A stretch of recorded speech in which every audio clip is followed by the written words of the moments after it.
amal ini tidak boleh sembarangan. Ada orang itu kalau sholat berjamaah, enak kalau jamaahnya yang berjamaah lebih dari 2 orang. Kalau orang yang datang ini tidak tahu tentang tata cara sholat berjamaah, dijawil orang mudeng, dia diam saja begitu ya. Karena nggak mundur-mundur, adanya tambah kenceng lagi begitu ya. Orangnya agak marah gitu ya, menoleh ke belakang, orang ngopo Thomas ganggu aku.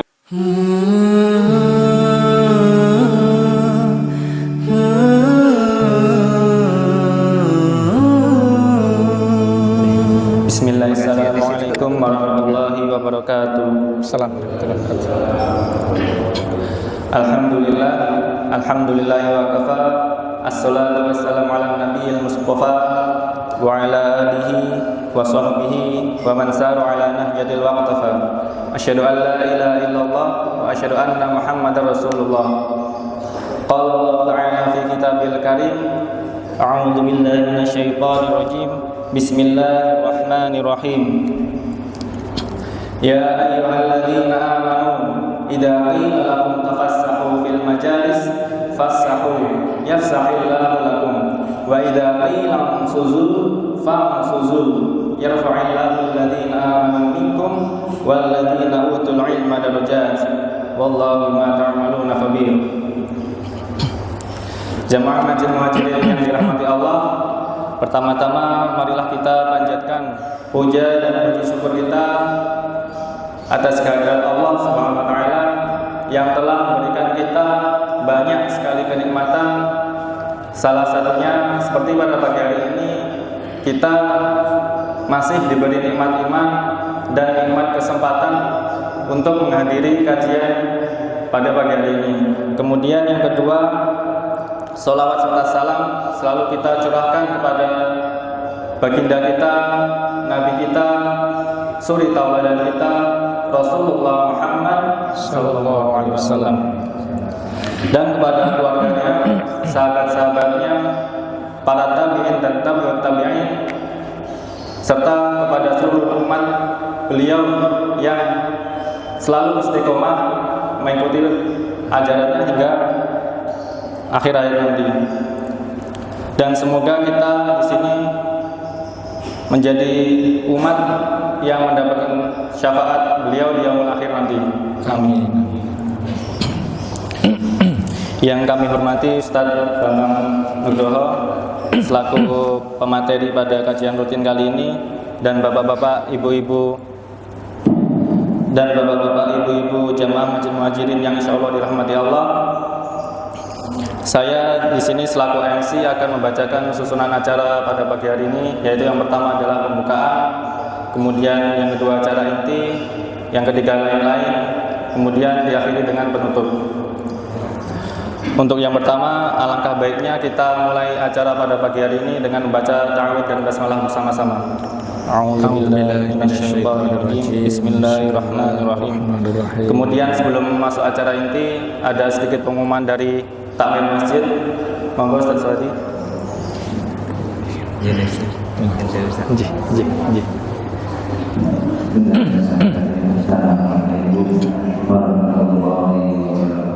Waalaikumsalam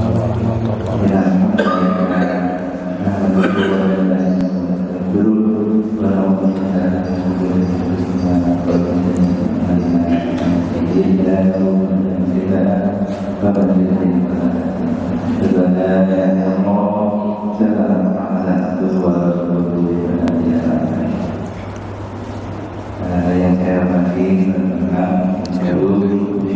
Bapak Ibu para jemaah, alhamdulillah pagi yang sejuk, mudah-mudahan berkah untuk kita semuanya mengikuti kajian subuh pada pengajian ahad pagi pada pagi ini. Mudah-mudahan nanti banyak ilmu yang kita dapatkan yang Ustaz Bambang jadi para jemaah dibekali untuk bagaimana meningkatkan amal dan ilmu. Sebelum Ustaz Bambang yang sekalian, Bapak Ibu, alhamdulillah masjid kita terakhir kemarin Pak Tukangnya berhenti, sudah berhenti. lantai atas ini Bapak Ibu. Awal dulu kita bangunkan hampir 2 tahun yang lalu.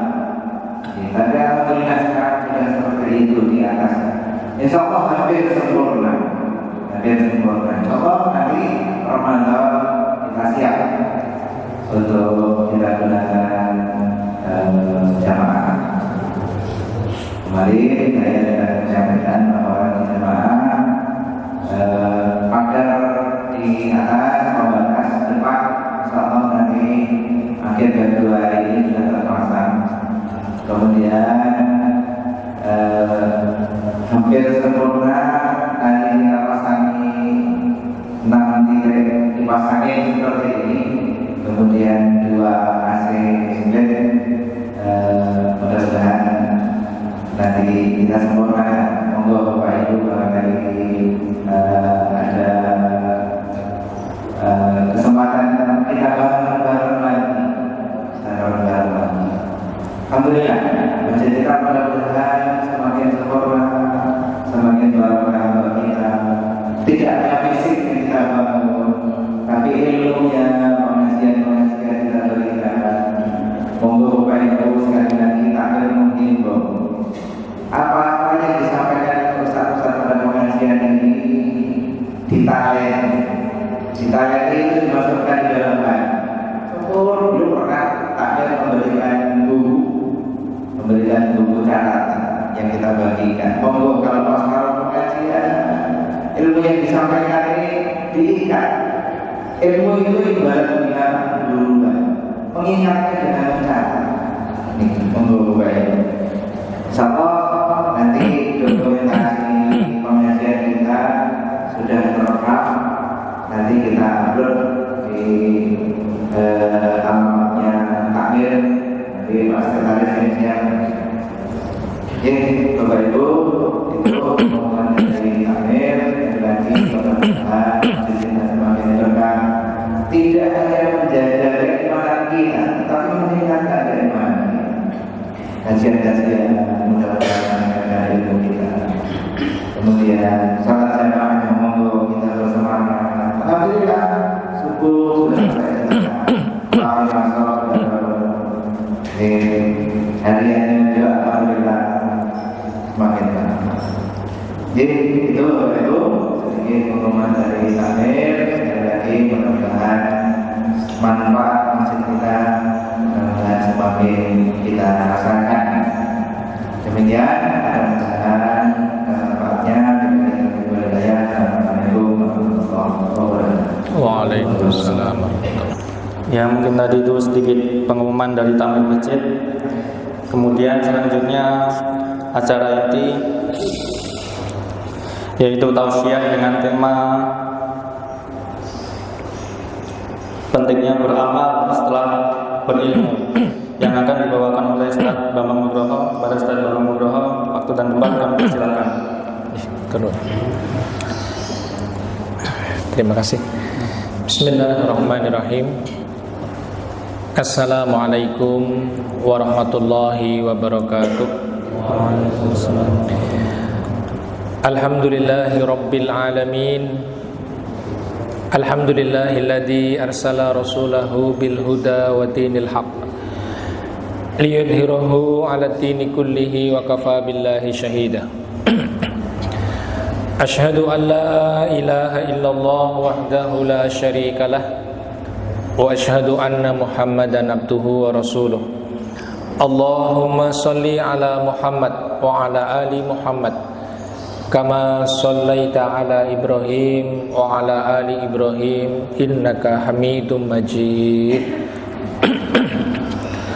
Allahumma barik ala Muhammad wa ala ali Muhammad kama barakta ala Ibrahim wa ala ali Ibrahim innaka Hamidum Majid.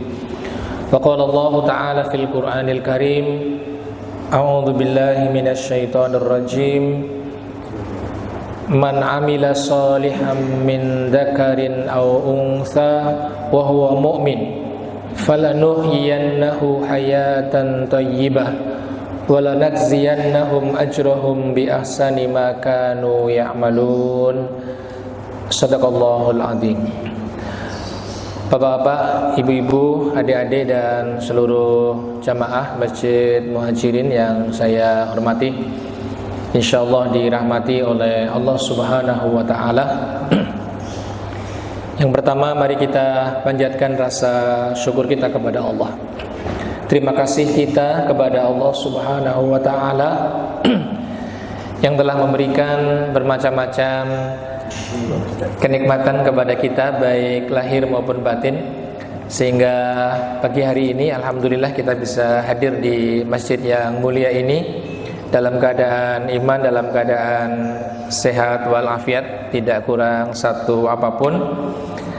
Saya berdoa kepada Allah Ta'ala, mudah-mudahan pertemuan kita mendapatkan keberkahan dan ridho dari Allah Subhanahu wa Ta'ala. Amin ya Rabbal Alamin. Salawat dan salam mudah-mudahan Allah curahkan kepada junjungan kita, teladan kita, Rasulullah Muhammad sallallahu alaihi wasallam, juga keluarga beliau, para sahabat yang mulia. Mudah-mudahan Allah curahkan kepada siapa saja yang terus berusaha untuk menghidupkan sunnah Rasulullah sallallahu alaihi wasallam. Mudah-mudahan yang hadir pada kesempatan pagi hari ini termasuk umat Kanjeng Nabi yang istiqomah. Mudah-mudahan dengan rahmat Allah kelak kita akan mendapatkan syafaat dari Rasulullah sallallahu alaihi wasallam. Selanjutnya pada kesempatan pagi hari ini kami mendapatkan amanah dari panitia untuk menyampaikan kajian Ahad pagi. Tema yang disampaikan adalah tentang amal ya setelah berilmu.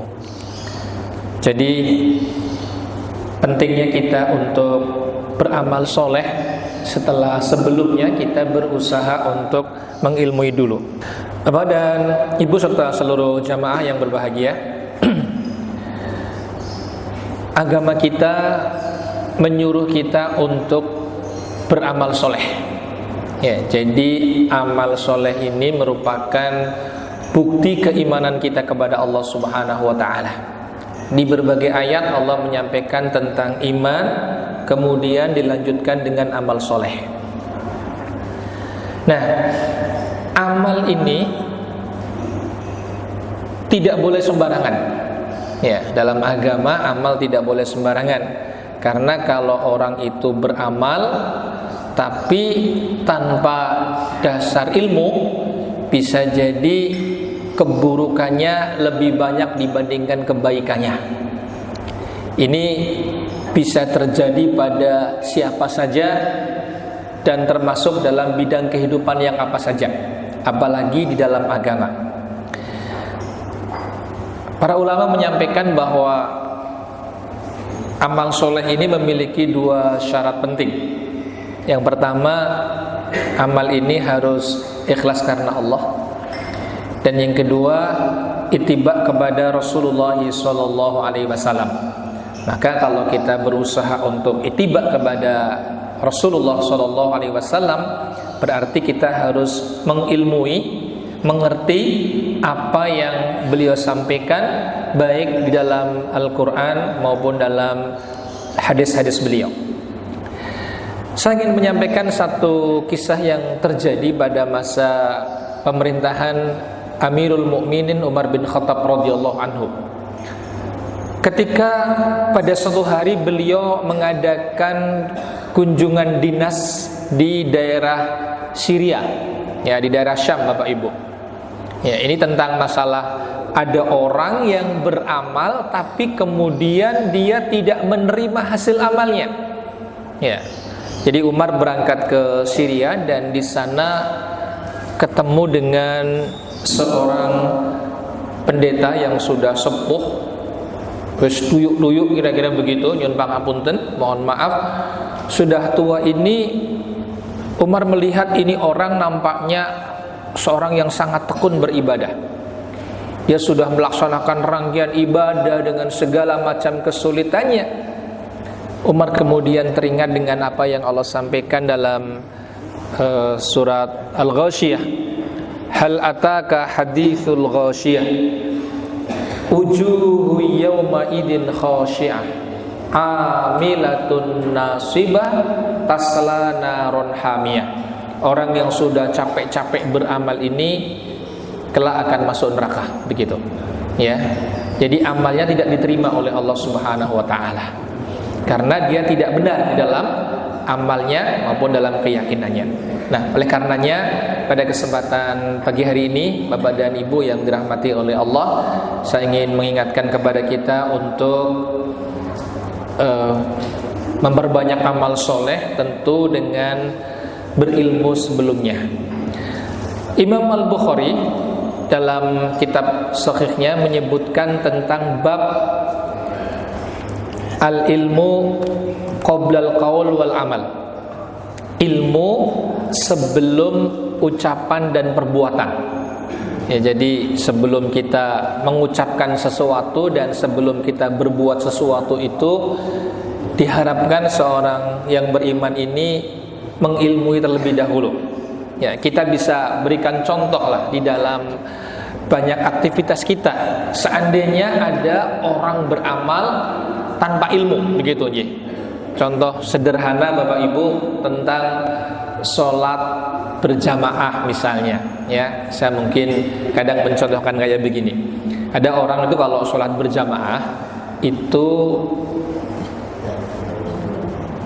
enak kalau jamaahnya yang berjamaah lebih dari 2 orang, ya, 3 orang ke atas gitu maksud saya. Jadi Pak Imam di depan, di belakangnya ada 2 makmum atau lebih, wis kepenak begitu ya, sudah enak yang kayak begini.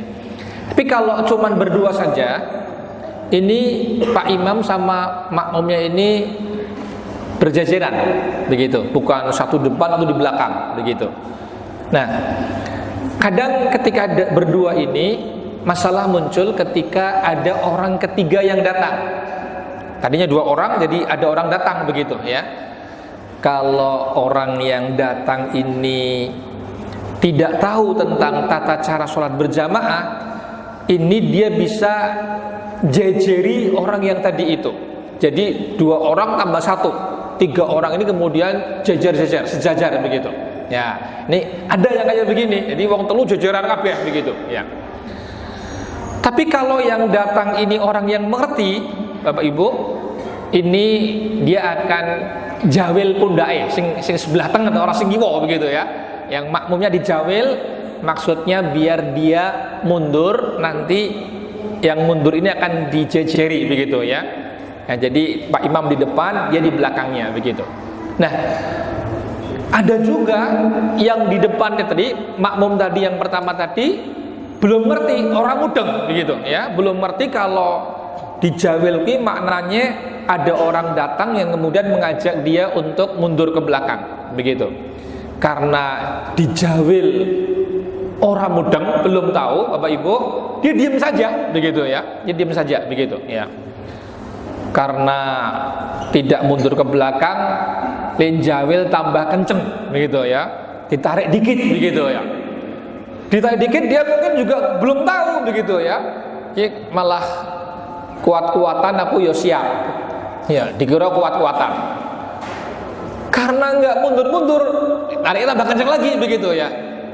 Orangnya agak marah gitu ya, menoleh ke belakang, ngopo toh Mas ganggu aku begitu ya. Nah, malah sholatnya batal begitu ya. Ini contoh sederhana Bapak Ibu tentang sholat berjamaah ya, tentang sholat berjamaah yang kita butuh ilmunya tentang hal kayak begitu. Sehingga di dalam surat Muhammad ayat yang ke-19 Allah menyampaikan fa'lam annahu la ilaha illallah. Ketahuilah olehmu bahwasanya tidak ada ilah yang berhak diibadai dengan benar kecuali Allah saja. Wastaghfir li dzambik, dan mohonlah kepada Allah ampunan untukmu. Jadi sebelum orang itu beriman dan kemudian sebelum dia itu beristighfar kepada Allah, diharapkan seseorang ini sudah berilmu terlebih dahulu. Ya, maka saya ingin menyampaikan, mengingatkan kepada seluruh jamaah untuk tidak bosan-bosannya kita berusaha untuk meningkatkan ilmu pengetahuan kita.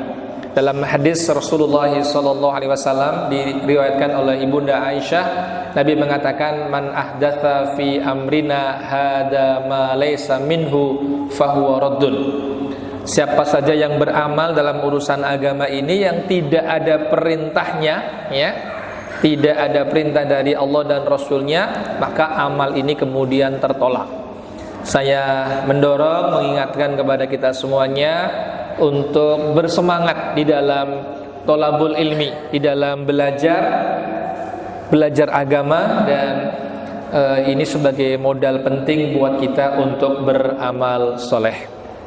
Bahkan hadirin yang dirahmati oleh Allah Subhanahu wa taala, pentingnya ilmu agama ini disampaikan oleh Nabi kita Muhammad sallallahu alaihi wasallam, man yuridillahu bihi khairan yufaqihu fid din. Hadis riwayat Imam Al-Bukhari, barang siapa yang akan diberi kebaikan oleh Allah, dengan kata-kata khairannya bentuknya nakirah, kebaikannya tidak disebutkan apa saja karena banyaknya. Siapa yang akan diberi kebaikan yang banyak oleh Allah, orang ini akan difaqihkan, akan dipandaikan dalam urusan agamanya. Maka belajar tentang agama ini menjadi kewajiban buat kita semuanya, baik laki-laki maupun perempuan. Bahkan minal mahdi ilal lahdi, semenjak anak-anak masih kecil sampai nanti kita akan kembali menghadap kepada Allah Subhanahu wa taala. Berarti tidak ada kata terlambat untuk belajar.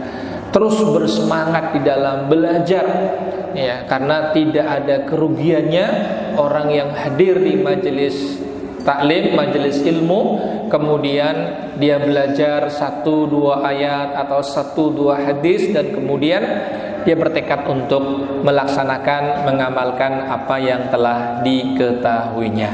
Tadi disampaikan oleh MC kita tentang keutamaan ilmu, misalnya apa yang Allah sampaikan dalam surat Al-Mujadalah ayat yang ke-11, yarfa'illahu alladhina amanu minkum walladhina utul ilma darajat.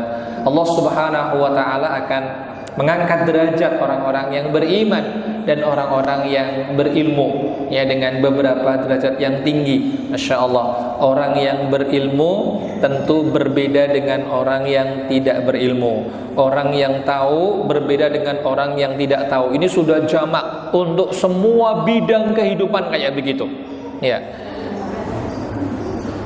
Bahkan hadirin sekalian, di awal-awal surat Al-Maidah, ya, di ayat yang keempat itu Allah menyebutkan tentang di antara keutamaan ilmu itu, seandainya ada seseorang melatih hewan buruannya, misalnya anjing begitu, ya, kemudian dia dilatih, tapi dilatih betul begitu, ya, di training begitu, ya, dilatih dengan baik. Tentu ini berbeda dengan anjing yang tidak terlatih, ya. Sebagaimana kita tahu, misalnya kepolisian, kemudian Badan Narkotika Nasional itu memiliki anjing-anjing yang terlatih. Ini anjing yang terlatih ini, Bapak dan Ibu, itu beda dengan anjing-anjing yang berkeliaran di kampung-kampung. Yang terlatih ini bisa mengendus, bahkan bisa mengendus korban pembunuhan misalnya. Karena ini terlatih. Kalau yang anjing-anjing yang umum itu tidak bisa. Mbok dicolke begitu, ya, dilepaskan, ya, dia bingung begitu, ya. Nah, sebagaimana pula yang tadi saya sampaikan di awal surat Al-Maidah tadi itu, kalau ada seorang muslim memiliki anjing yang terlatih, ya, untuk berburu, kemudian ketika melepaskannya kemudian dibacakan basmalah dulu, seandainya anjing ini kemudian mengejar misalnya kelinci liar atau kambing liar, kemudian sampai dia ini mati digigit oleh hewan tadi, maka ini halal untuk dimakan begitu, ya. Tapi kalau yang tidak terlatih, nguyah mengejar hewan buruan, ya, maka kalau digigit kemudian mati, ini menjadi bangkai. Hewan yang terlatih berbeda dengan hewan yang tidak terlatih, ya. Maka hewan saja berbeda, apalagi kemudian kita manusia ketika diberi ilmu oleh Allah menjadi lebih baik, lebih utama insyaallah taala. Hadirin yang dirahmati oleh Allah, ilmu yang ada ini harus kita praktekkan. harus kita amalkan. Jadi kita sudah mendengar nasihat lama semenjak zaman kuliah, ilmu tanpa amal seperti pohon tidak berbuah, begitu. Tidak ada hasil yang kita dapatkan. Orang-orang tidak mendapatkan kebaikan dari kita misalnya kalau kita tidak beramal soleh. Maka beramal soleh ini merupakan sesuatu yang sangat penting buat kita semuanya. Yang pertama diantaranya, kita akan mendapatkan pahala yang banyak dari Allah Subhanahu wa ta'ala.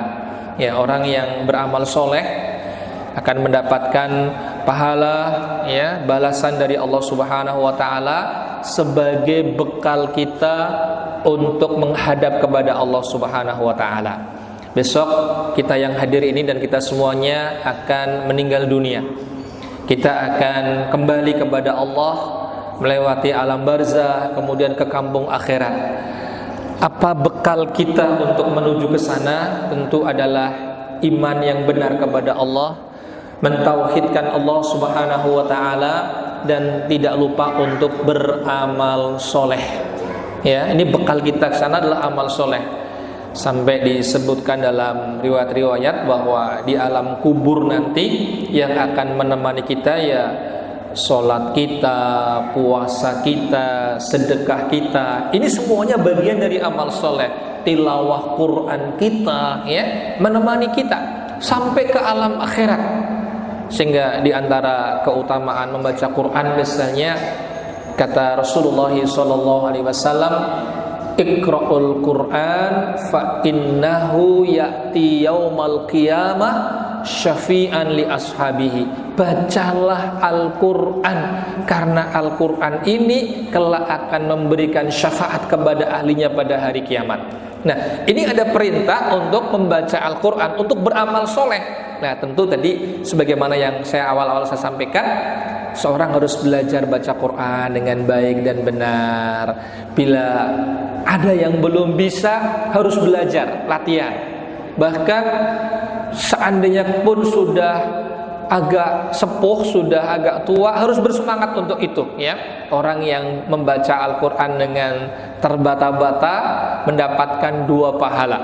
Ya, saya ada di kampung kami, di masjid kami, ada 2 grup, 2 halaqah bapak-bapak, ya, sudah simbah-simbah, ini sebagiannya sudah simbah-simbah ini yang lagi belajar tahsin Al-Quran, bapak-bapak, dan ini sudah berjalan kurang lebih 2 tahun.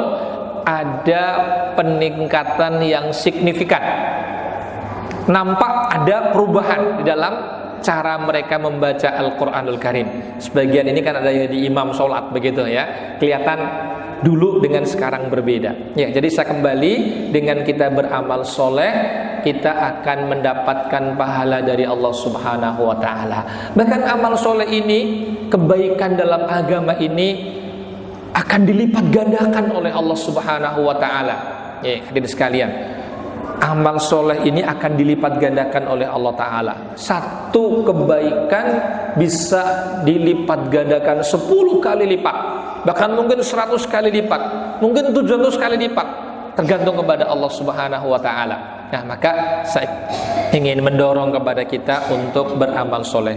Di antara keadilan Allah ini seperti ini, ya. Allah itu kalau ada orang yang berbuat tidak baik, ada orang yang berbuat dosa, satu dosa dibalas dengan satu hukuman.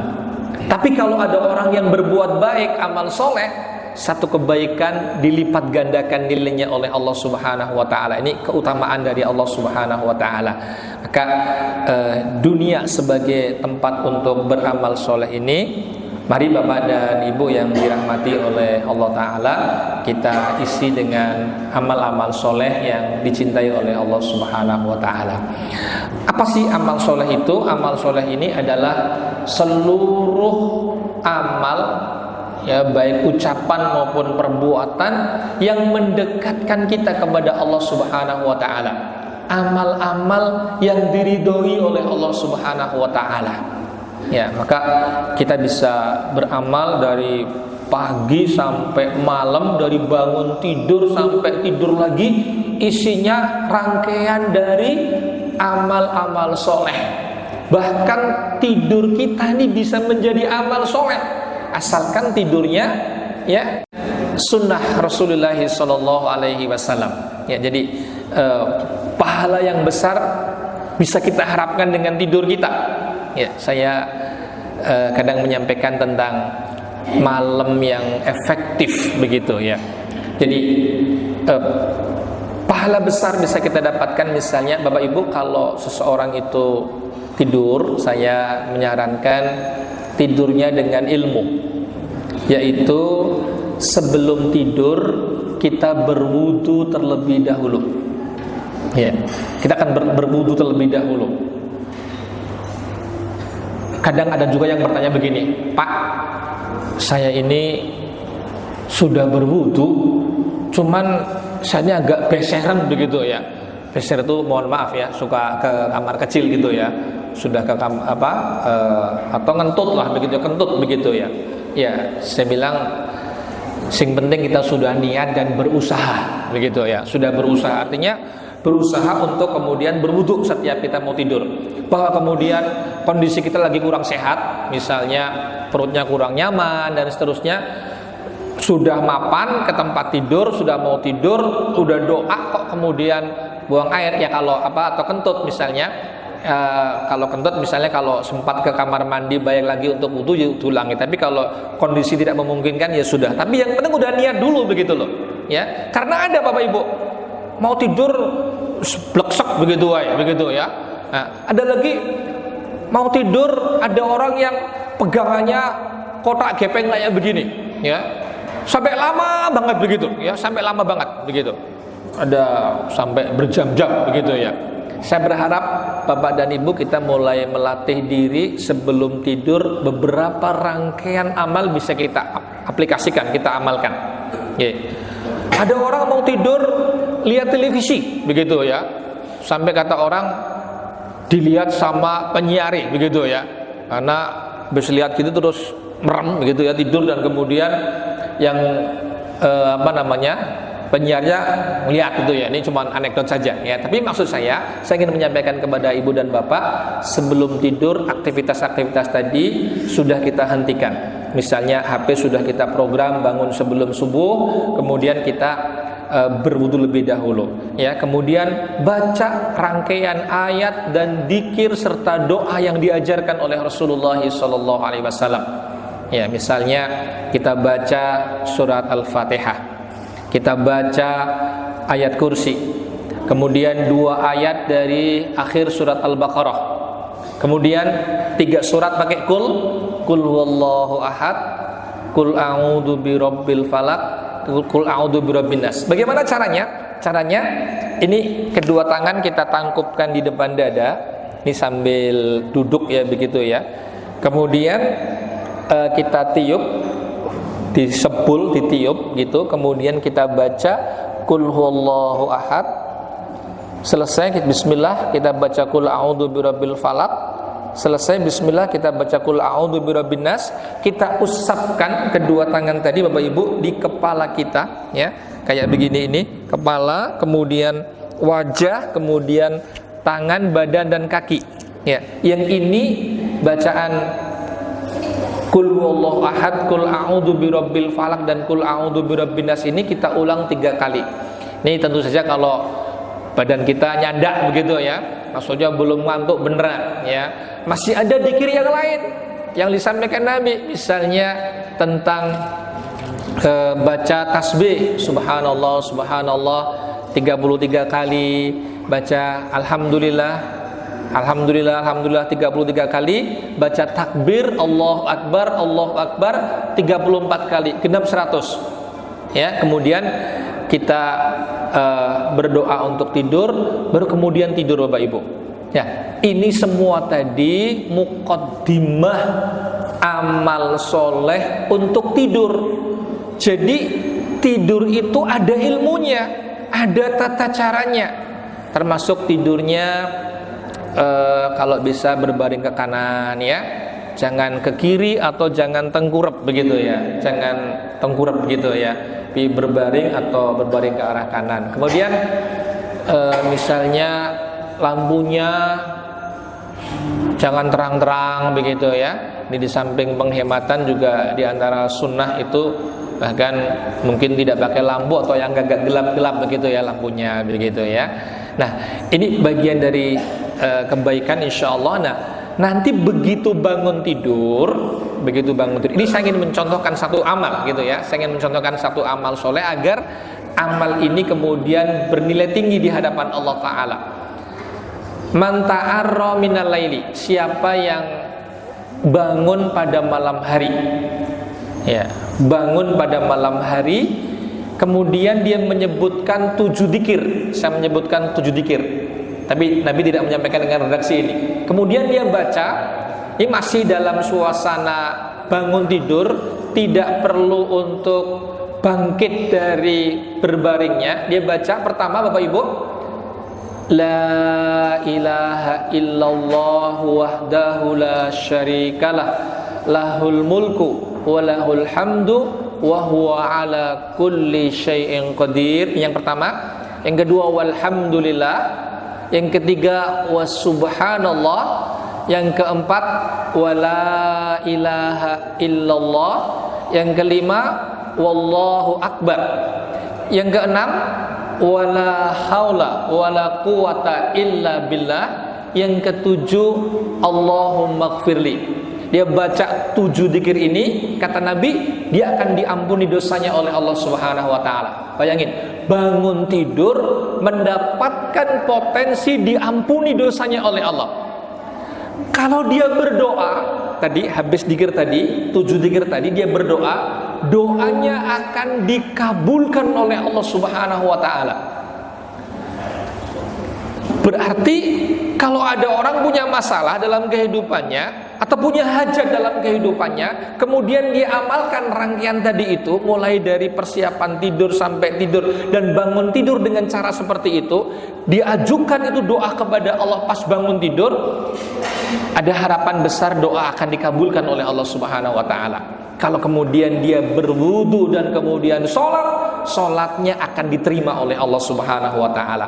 Ini Bapak dan Ibu yang dirahmati oleh Allah, amal yang nampaknya sederhana berupa tidur bisa menjadi sarana untuk mendapatkan kebaikan yang banyak dari Allah Subhanahu wa taala, bahkan menjadi sarana diampuni dosa oleh Allah, sarana untuk dikabulkannya doa-doa oleh Allah taala, bahkan menjadi sarana agar sholat kita diterima oleh Allah Subhanahu wa taala. Ini saya ingin mencontohkan saja bagaimana amal soleh ini bisa mendatangkan pahala yang besar dari Allah Subhanahu wa taala. Tapi kalau kita nggak ngerti tentang ilmunya dan tidak mengamalkannya, ya mau tidur ya kabeh wong ya turu kabeh, semua orang yang ngantuk ya tidur, bleksek begitu ya. Ada yang namanya bleksek itu bahasa Jawa yang khas ya Pak ya. Wis 5 watt begitu ya. 5 watt itu artinya wis matanya sudah nggak kuat apa-apa begitu ya. Nah, ya kalau memang wis sudah kayak begitu, paling enggak ya bismillahirrahmanirrahim begitu aja ya. Doa sebelum tidur begitu ya. Tapi saya ingin menyampaikan dalam posisi yang normal, dalam posisi sehat dan baik, saya ingin menyampaikan bahwa tidur ini ada muqaddimah yang perlu untuk kita ilmui dan kita praktekkan. Saya berhitung bahkan setidaknya sekitar 10 menit untuk membaca rangkaian doa-doa tadi. Ini dengan catatan kalau tidurnya cukup awal, ya, karena malam itu ada amal lain yang perlu kita siapkan. Ini kita berbicara tentang amal soleh ya, tentang amal soleh dan keutamaannya. Yaitu apa? Ada namanya sholat tahajud, qiyamul lail, ada sholat witir. Bahkan Nabi menekankan tentang sholat witir ini, bagian dari 3 amal yang beliau tekankan kepada para sahabat, yaitu berpuasa 3 hari setiap bulan, kemudian melaksanakan sholat duha dan sholat witir. Seandainya Bapak Ibu, seandainya ini tentang amal soleh, tentang malam hari, tentang tidur. Seandainya tidur kita ini sudah terlalu larut karena ada kepentingan, mungkin ada lembur yang tidak bisa ditinggalkan dan seterusnya, misalnya begitu, tidurnya sudah terlalu malam, misal jam 1, azan subuh jam 4.20 misalnya. Kita ini kan tahulah tentang kondisi badan kita masing-masing begitu. Saya kalau tidur jam 1, bangun setengah 4 untuk qiyamul lail, biasanya nggak begitu kuat, misalnya begitu.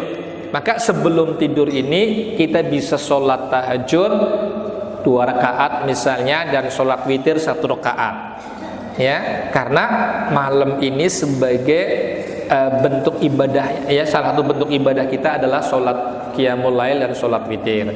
Tapi kalau kemudian bisa bangun malam, tepatnya sepertiga malam yang terakhir, ini ada keutamaan yang lain. Sekali lagi saya ingin menekankan, mencontohkan satu amal di malam hari, yaitu tentang qiyamul lail, tentang sholat tahajud. Perintah sholat tahajud Allah sampaikan dalam surat Al-Isra ayat yang ke-79. Wa minal laili fatahajjat bihi nafilatalak asa ayyab athaka rabbuka maqamam mahmuda. Di sebagian malam hari bersolat tahajudlah kalian, ya. Jadi jangan dipakai untuk tidur semuanya.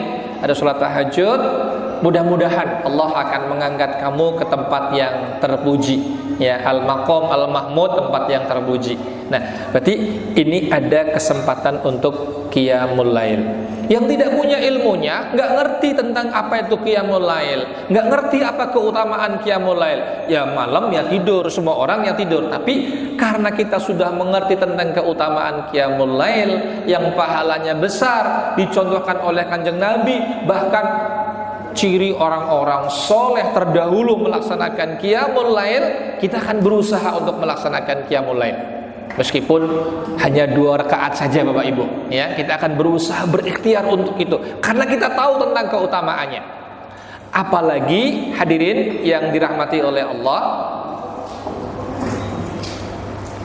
ada satu hadis yang memberikan dorongan kepada kita untuk jangan berputus asa dari rahmat Allah.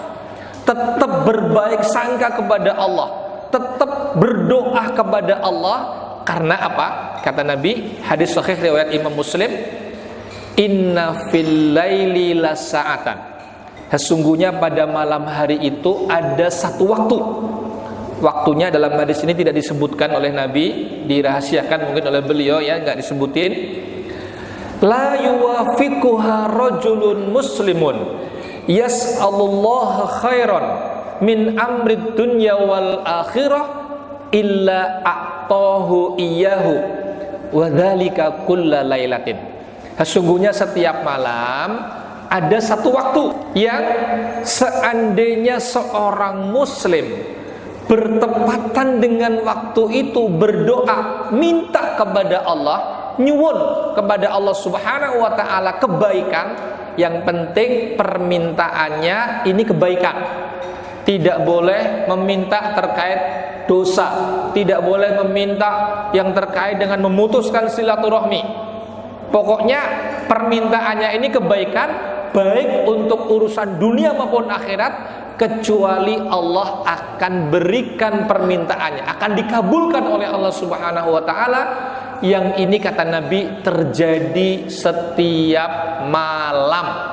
Oke, dengan demikian Ibu bapak dan hadirin yang dirahmati oleh Allah, seandainya ada di antara kita punya masalah, punya problematika hidup, permasalahan yang berat baik dalam diri maupun keluarga ataupun ekonomi dan sebagainya, kemudian kita amalkan hadis ini, kita berdoa di waktu ijabah ini, mudah-mudahan doa ataupun harapan kita kepada Allah akan dikabulkan oleh Allah Subhanahu wa taala.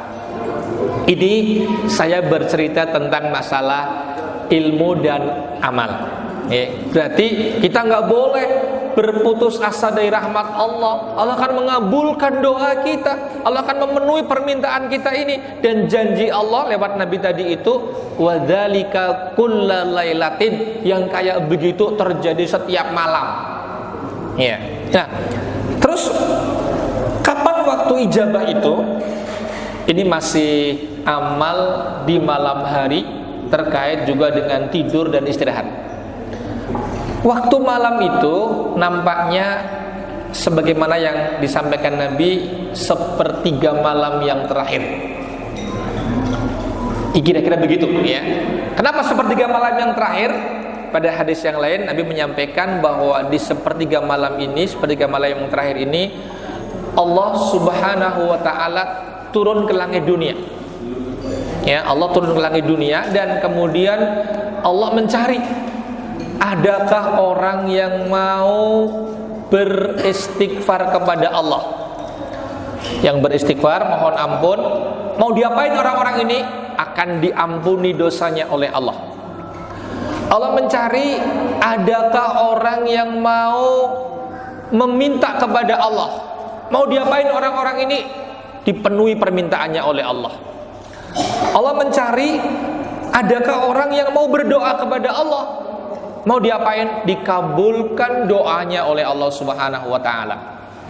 Jadi ada permintaan, ada doa. Ini ulama memberikan penjelasan begini. Jadi doa itu ada dua. Ada doa permintaan, ada doa non permintaan, nggak minta apa-apa kepada Allah. Dua-duanya disebut dengan doa juga. Contoh di antara doa permintaan, kita minta kesehatan, minta disembuhkan dari sakit, kita minta kepada Allah rezeki yang halal dan barokah, kita minta kepada Allah anak-anak yang soleh dan soleha, kita minta kepada Allah selamat dalam perjalanan, kita minta kepada Allah kemudahan urusan. Ini permintaan-permintaan Bapak Ibu. Tapi ada doa non permintaan. Orang jaluk opo-opo, nggak minta apapun kepada Allah. Yang doa ini ada kalanya lebih dahsyat dibandingkan dengan doa yang minta-minta tadi itu kepada Allah. Nabi mengatakan contohnya misalnya, khairud du'ai du'a'u yaumi arrafah. Sebaik-baik doa itu doa pada hari Arafah. Hari Arafah itu tanggal 9 Dzulhijjah, ketika jamaah haji lagi melaksanakan rukun haji yang terpenting, puncak ibadah haji, yaitu melaksanakan wukuf di padang Arafah tanggal 9. Saking pentingnya ini Bapak Ibu, sedemikian pentingnya wukuf di padang Arafah tanggal 9, pemerintah Saudi Arabia menyiapkan ratusan ambulan bagi orang-orang yang ketika akan wukuf ini sakit, udah berangkat haji, ya, kemudian sudah berangkat ke Mekah, sudah berumroh, dia sakit, sampai harus dirawat di rumah sakit, opnam di rumah sakit. Maka tanggal 9 ini pemerintah Saudi menyiapkan ambulan untuk apa? Orang yang sakit-sakit tadi, termasuk masih di ICU, di infus segala macam, diangkut pakai ambulan, mungkin masih pakai selang-selang itu, dibawa ke padang Arafah untuk melaksanakan wukuf. Meskipun hanya 1 jam atau kurang lebih begitu, sudah sampai situ wukuf, dia balik lagi ke rumah sakit, opnam lagi begitu. Ya, kenapa? Kalau jamaah haji kok tidak wukuf di Arafah, hajinya tidak sah. Ya, hajinya batal. Ya, maka dia harus wukuf. Maka tanggal itu, tanggal 9 Dzulhijjah Bapak Ibu, ini hari istimewa. Allah akan menghapuskan, mengampuni banyak dosa. Allah akan membebaskan orang-orang dari siksa neraka. Nah, saya kembali ke doa tadi. Ada doa permintaan, ada doa non permintaan. Kata Nabi, khairud du'ai du'a'u yaumi arafah. Sebaik-baik doa itu doa pada hari Arafah. Wa khairu ma qultu ana wan nabiyyuna min qabli, dan sebaik-baik apa yang aku Nabi Muhammad SAW dan nabi-nabi sebelumku ucapkan, berarti ini doa favorit para nabi dan rasul. Apa ucapannya doa ini? La ilaha illallah wahdahu la syarikalah, lahul mulku wa lahul hamdu wa huwa ala kulli syai'in qadir. Bapak Ibu, dalam sebaik-baik doa tadi tidak ada permintaan sama sekali. Ya, nggak ada permintaan. Begitu, ya. Nah, maka saya ingin menyampaikan ini kembali kepada apa yang kami contohkan, malam dengan segala macam liku-likunya, dengan tidur yang bisa 4 jam, 5 jam, mungkin bahkan 6 jam itu, mari kita gunakan, kita manfaatkan tidur dengan ilmu. Ya, hari ini saya memberikan contoh sederhana kepada jamaah Masjid Muhajirin. Bapak Ibu, monggo sebelum tidur diusahakan berwudu terlebih dahulu. Ya, ini satu ilmu ini kita amalkan, mudah-mudahan keberkahan dari Allah akan banyak diberikan kepada kita insyaallah taala. Kemudian amal soleh ini mendatangkan pahala yang banyak, apalagi amal soleh menghadirkan kehidupan yang baik dan barokah. Allah Ta'ala berfirman dalam surat Al-A'raf ayat yang ke-96. Ya, apa namanya? Surat An-Nahl, ya, dalam surat An-Nahl itu Allah menyampaikan ayat yang ke-97, man amila sholihan min dzakarin aw untha wa huwa mu'min falanuhyiyannahu hayatan thayyibah wa lanajziyannahum ajrahum bi ahsani ma kanu ya'malun. Siapa saja yang beramal soleh, baik laki-laki maupun perempuan, wa huwa mu'min, syaratnya dia beriman kepada Allah, pasti kata Allah akan kami berikan kepadanya hayatan thayyibah, kehidupan yang baik. Surat An-Nahl surat ke-16 ayatnya yang ke-97. Ya, berarti seandainya ada seorang mukmin, dia beramal soleh, baik untuk urusan dunia maupun akhirat, maka janji Allah pasti, yaitu Allah akan berikan kepadanya kehidupan yang baik. Kehidupan yang baik, mohon maaf Bapak Ibu, tidak harus kehidupan yang mewah, tidak harus kehidupan yang duitnya banyak, tidak, tapi ada ketentraman hati, ya, ada ketentraman dalam keluarga, ya, anak-anaknya dibimbing oleh Allah menjadi anak-anak yang soleh dan soleha, ya, lingkungannya tentram, aman dan damai. Ini kehidupan yang baik.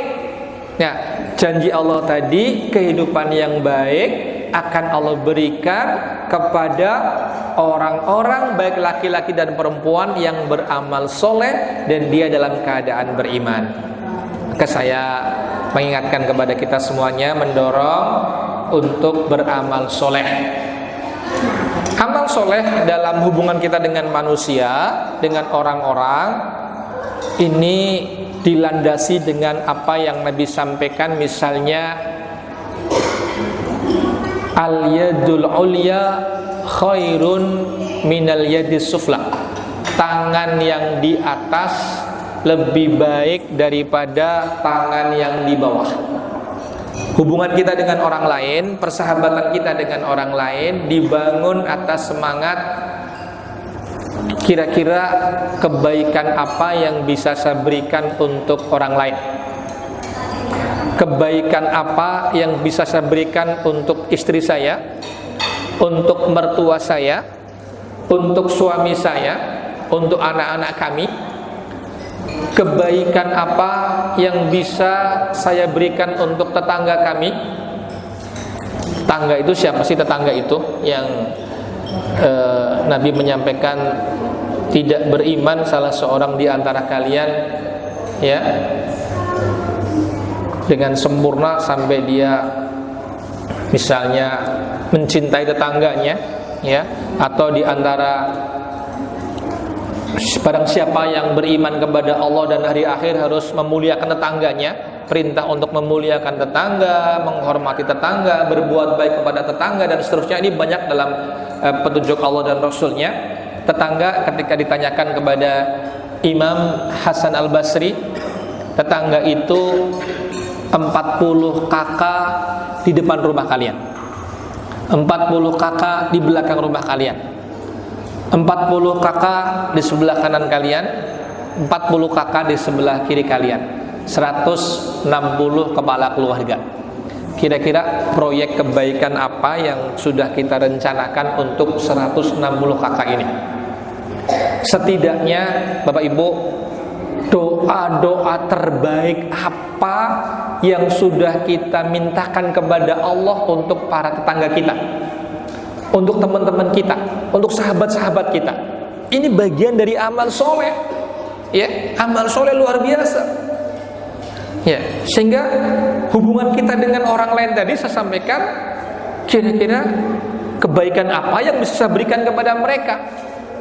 Orang yang terus untuk beramal soleh, berbuat baik, Allah janjikan hayatan thayyibah, kehidupan yang baik, kehidupan yang barokah. Sebaliknya, wa man a'rada an dzikri fa inna lahu ma'isyatan donka wa nahsyuruhu yaumal qiyamati a'ma.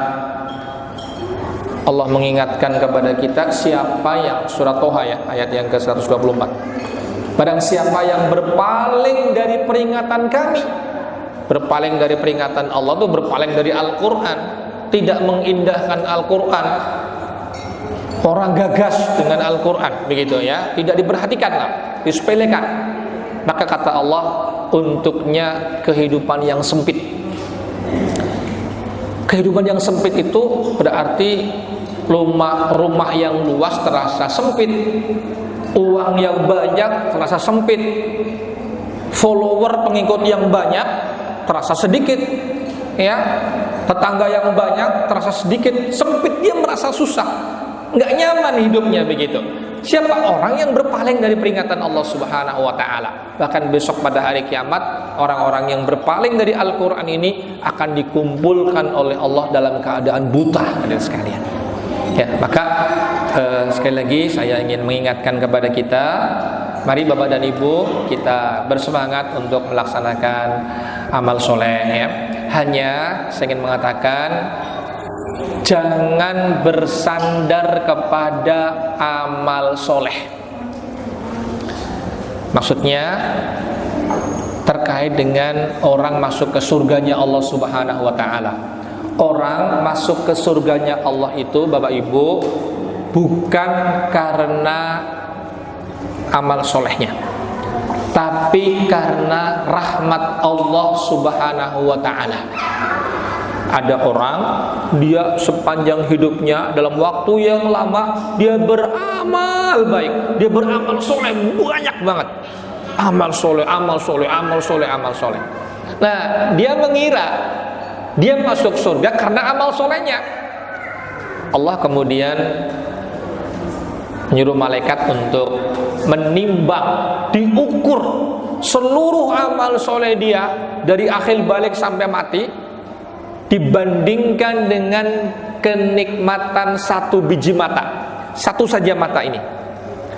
Ternyata kenikmatan satu biji mata, hadirin, lebih berat dibandingkan semua amal solehnya. Ya, ini baru satu biji mata. Kita bisa hadir ke sini, ya, bisa hadir ke sini Bapak Ibu.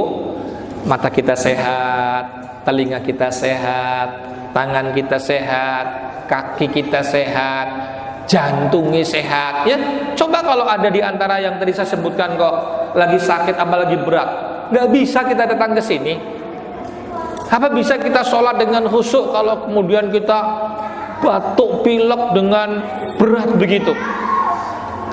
Agak kesulitan begitu ya, terganggu lah maksud saya begitu. Nah, berarti saya ingin menyampaikan, jangan bersandar kepada amal soleh, tapi mintalah rahmat Allah Subhanahu wa ta'ala. Mudah-mudahan dengan amal soleh ini amal kita diterima oleh Allah. Penting Bapak Ibu, amal diterima oleh Allah Subhanahu wa taala. Meskipun sedikit, meskipun kecil, kalau amal soleh diterima, ini luar biasa. Contoh, dalam hadis Nabi disebutkan ada perintah untuk bersedekah, ya, walaupun dengan separuh biji kurma, ya, sedekah kok separuh biji kurma. Tapi ini mungkin dia punya cuma itu dan diberikan kepada orang. Tapi kalau amal ini diterima oleh Allah, diampuni dosanya oleh Allah. Dalam hadis yang terkenal ada kisah tentang seorang pelacur, Bapak Ibu, yang dia datang ke suatu daerah kering, dia kehausan banget. Dia melihat sumur, ada air, cuman ini nggak ada timbanya, nggak ada ember dan timbanya. Dia harus turun di lewat pinggir sumur itu, diambil pakai sepatunya, dia minum.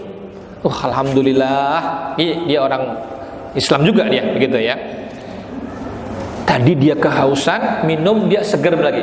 Naik ke atas, di atas ada seekor anjing lagi menjilat-jilat tanah. Nampak ini anjing kehausan. Ini orang berpikir, ini anjing kayak saya tadi itu, kehausan. Akan saya bantu, akan saya tolong dia. Dia turun, karena nggak ada ember di situ, nggak ada ciduknya, ya. Dia ambil pakai sepatunya, digigit pakai giginya, karena tangannya harus pegangan naik ke atas. Dia naik ke atas, Bapak Ibu, air ini diberikan kepada seekor anjing yang kehausan, diminum sama anjing. Ini orang diampuni dosanya oleh Allah Subhanahu wa taala. Loh, ada seorang yang demikian kurang baik, dia beramal yang mohon maaf mungkin sederhana, tapi diterima oleh Allah Subhanahu wa taala. Maka ini luar biasa, ya. Maka kita nyuwun kepada Allah, mudah-mudahan amal kita diterima oleh Allah. Dalam surat Al-Maidah ayat yang ke-27, Allah menyampaikan kisah dua putra Nabi Adam. Ya, di ayat itu nggak disebutin tentang namanya. Para mufassir menyebutkan Qabil dengan Habil. Ya. Allah memerintahkan kepada mereka untuk berkorban. Yang satu berkorban, seorang petani, dia berkorban, cuman korbannya tanaman-tanaman yang kurang bagus, sudah agak busuk. Yang satu peternak, dia berkorban dengan seekor kambing yang bagus dan gemuk. Yang korbannya bagus diterima oleh Allah, yang korbannya nggak bagus tidak diterima oleh Allah. Ini contoh dua orang putra Nabi Adam. Allah menyampaikan, innama yataqabbalullahu minal muttaqin. Sesungguhnya Allah hanya menerima amal dari orang yang bertakwa. Saya mau sampaikan, dua orang putra Nabi Adam, lama banget begitu, berkorban. Ada yang korbannya diterima oleh Allah, ada yang korbannya tidak diterima oleh Allah. Kalau begitu ada orang berwudu, wudunya diterima oleh Allah, ada yang wudunya nggak diterima oleh Allah. Ada orang sholat, sholatnya diterima oleh Allah, ada orang sholatnya nggak diterima oleh Allah. Ada orang puasa, puasanya diterima oleh Allah, ada yang tidak diterima oleh Allah. Ada orang berangkat umroh dan haji, yang ini diterima oleh Allah, yang itu tidak diterima oleh Allah Subhanahu wa taala. Maka penting buat kita untuk minta kepada Allah agar rangkaian amal kita diterima oleh Allah Subhanahu wa taala. Hadirin yang dirahmati oleh Allah, Nabi Ibrahim dengan putranya Nabiullah Ismail alaihissalam, beliau berdua diperintahkan oleh Allah membangun Ka'bah. Nabi Ibrahim ketika diperintahkan, sami'na wa ata'na, siap laksanakan. Beliau bersegera melaksanakan dengan semangat, tentu dengan ikhlas insya Allah, dan Ka'bah dibangun dengan rezeki yang halal dan barokah. Tidak mungkin Nabi membangun dengan uang yang ora jelas, yang haram dan sebagainya. Insya Allah dengan rezeki yang barokah begitu. Sudah habis bangun Ka'bah, beliau berdua takut, khawatir jangan-jangan amalnya nggak diterima oleh Allah. Sampai Allah menyebutkan doa beliau berdua dalam surat Al-Baqarah 127, 128. Rabbana taqabbal minna innaka antas samiul alim. Ya Allah, terimalah dari kami amalan-amalan kami. Sungguh Engkau Maha mendengar, Maha mengetahui. Ya, ini menunjukkan kepada kita apa? Pentingnya amal diterima oleh Allah, dicatat oleh Allah sebagai amal soleh. Nah, dengan rangkaian amal soleh ini, mudah-mudahan Allah akan memberikan rahmatnya kepada kita, dan kemudian Allah akan memasukkan kita ke surganya Allah Subhanahu wa ta'ala. Ya, jadi amal soleh ini nanti akan membedakan posisi seseorang di surganya Allah Subhanahu wa ta'ala. Surga itu bertingkat-tingkat, bermacam-macam, ya. Dan orang itu semakin banyak amal solehnya, insya Allah akan semakin tinggi derajatnya di sisi Allah Subhanahu wa ta'ala. Sebagaimana para ahli Quran besok akan disuruh untuk baca Quran, ya. Tempatmu itu di akhir bacaanmu, ya. Semakin banyak, semakin tinggi, semakin tinggi, semakin tinggi. Nah, maka kita nyuwun kepada Allah, mudah-mudahan amal ibadah kita diterima oleh Allah Subhanahu wa ta'ala, dicatat oleh Allah sebagai amal soleh, dan Allah akan memberikan rahmatnya kepada kita. Dengan demikian Allah akan memasukkan kita ke surganya Allah ta'ala, insya Allah. Saya kira demikian yang dapat kami sampaikan pada kajian singkat kali ini. Mudah-mudahan bermanfaat. Saya kembalikan kepada panitia. Assalamualaikum warahmatullahi wabarakatuh.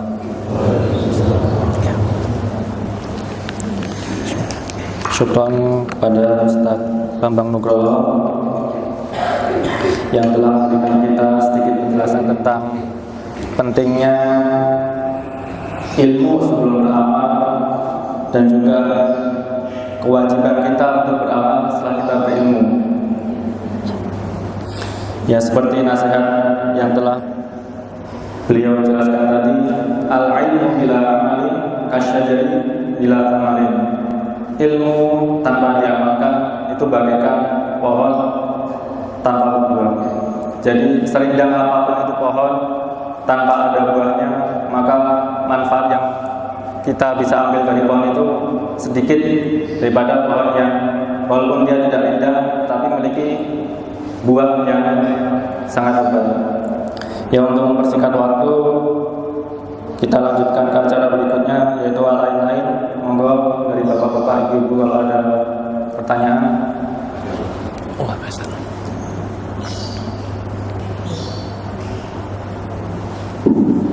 Assalamualaikum warahmatullahi wabarakatuh. Waalaikumsalam warahmatullahi Kalau kita nggak salah, tadi materinya ilmu dan beramal. Sekarang kita sudah sadar bahwa kita sebagai makhluk sosial, sehingga kita sudah berinteraksi dengan tetangga. Selain dari itu, kita juga sadar kita manusia pasti nanti akan mati. Dan kita tanyakan, Pak, sekarang kita itu menuntut ilmu dulu akhlak atau kita menuntut agama? Terima kasih, Pak. Assalamualaikum warahmatullahi wabarakatuh. Langsung aja.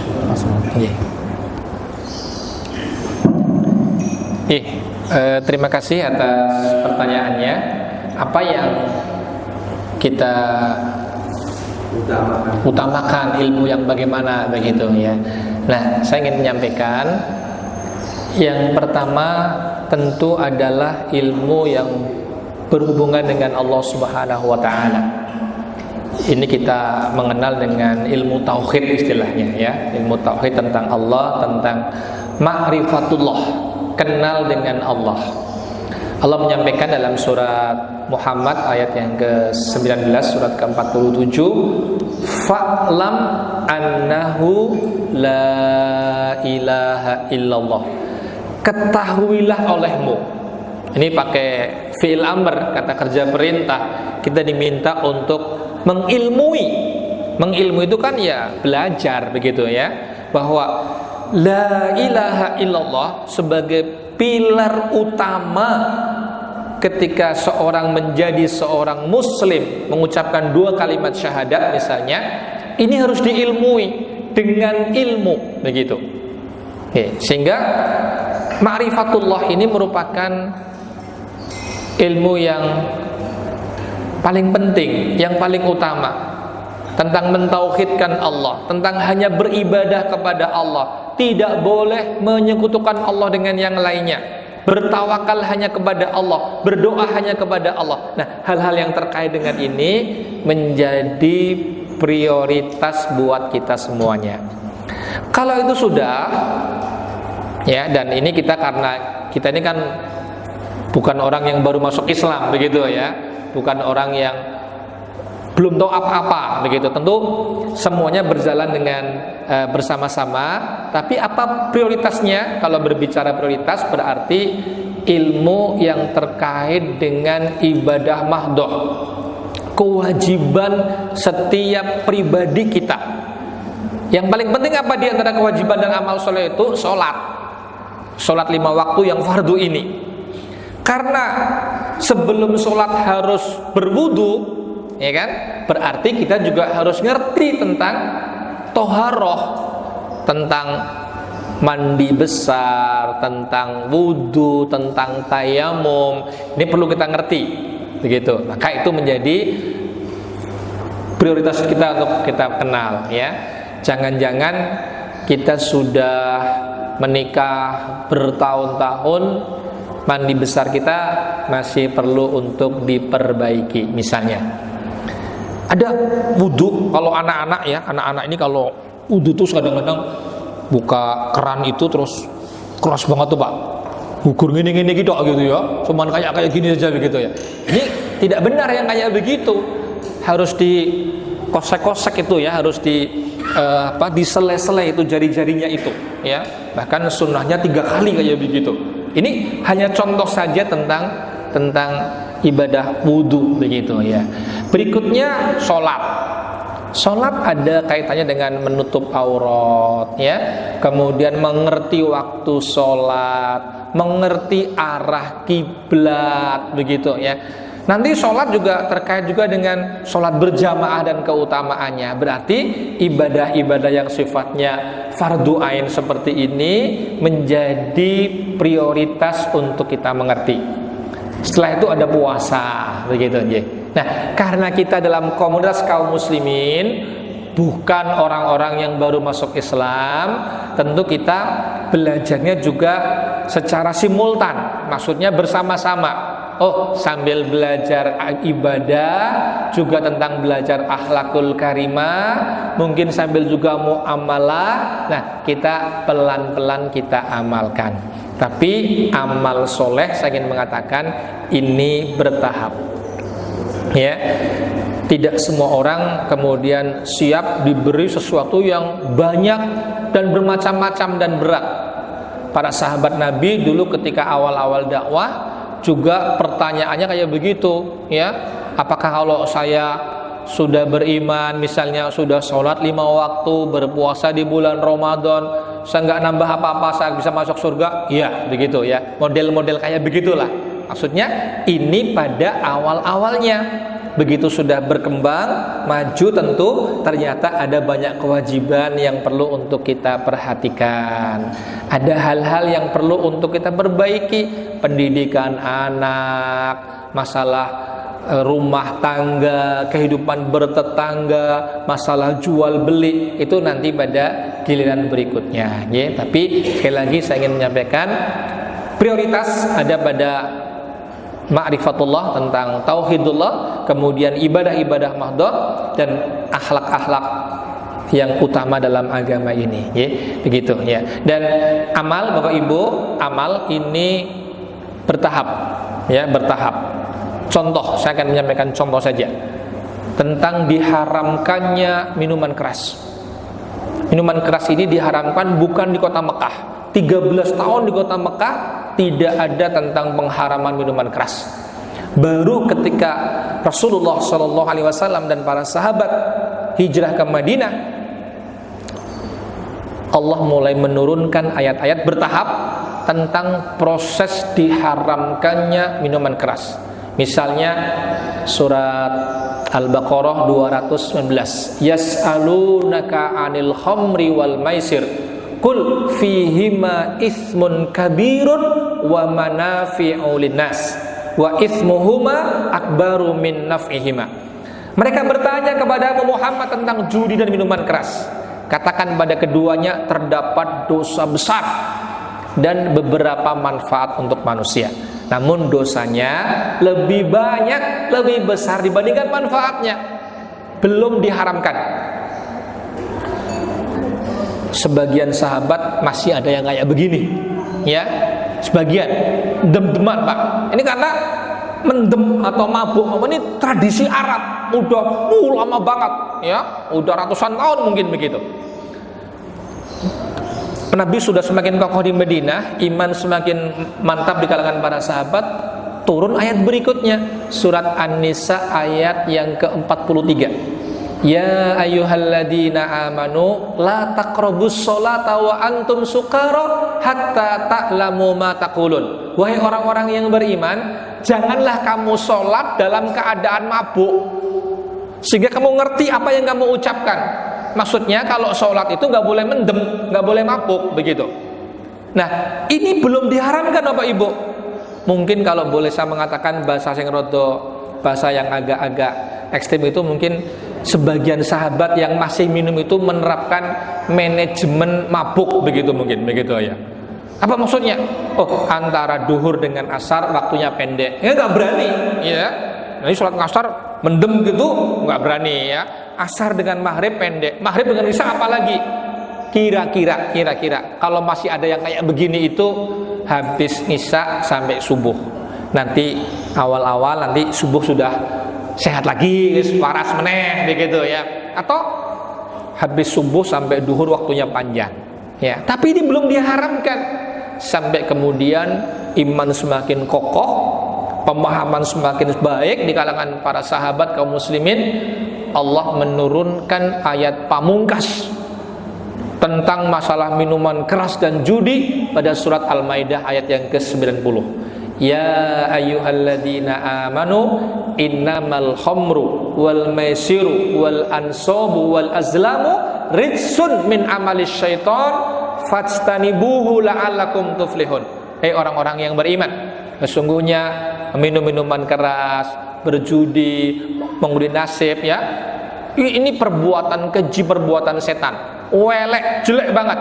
Fajtanibuhu, tinggalkan semuanya agar kalian mendapatkan keberuntungan. Jadi tentang amal tadi ternyata ada tahapan-tahapannya, tidak langsung toko-toko entuk begitu, enggak. Bahkan kata Ibunda Aisyah, seandainya di Mekah sudah diharamkan minuman keras, sudah diharamkan judi, ya, dan seterusnya, ini Islam tidak akan dipeluk oleh manusia. Berarti saya ingin kembali ke pertanyaan panjenengan, buat kita juga harus bertahap, ya, di dalam amal soleh, tapi kita berusaha untuk meningkatkan diri, baik ilmu maupun amal soleh, insya Allah.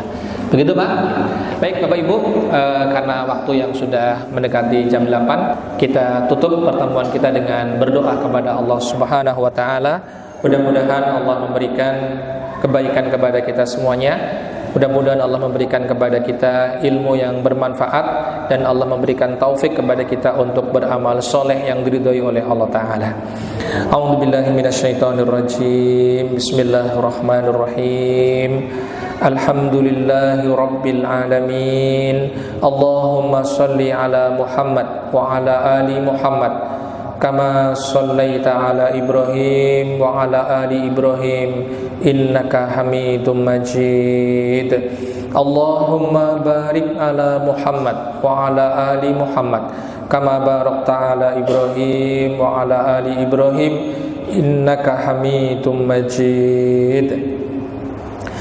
Rabbana ighfir lana wa li ikhwanina alladhina sabaquna bil iman wa la taj'al fi qulubina ghillan lil ladzina amanu Rabbana innaka ra'ufur rahim.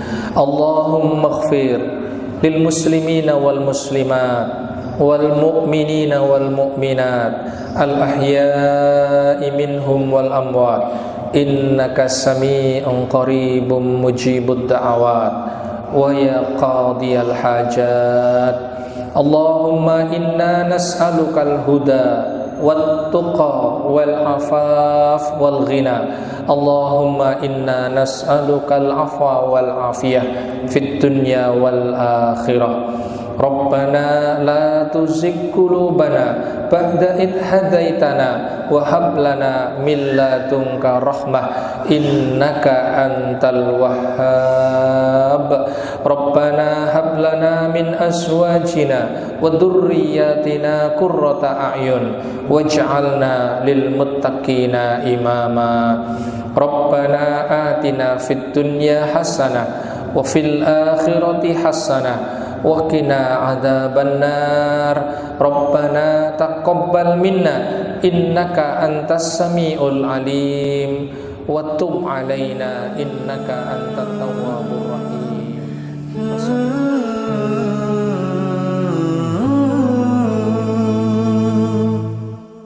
Kalla hadhil ard ma takfi masaha law نعيش بلا سماحة وانت عايشنا بحب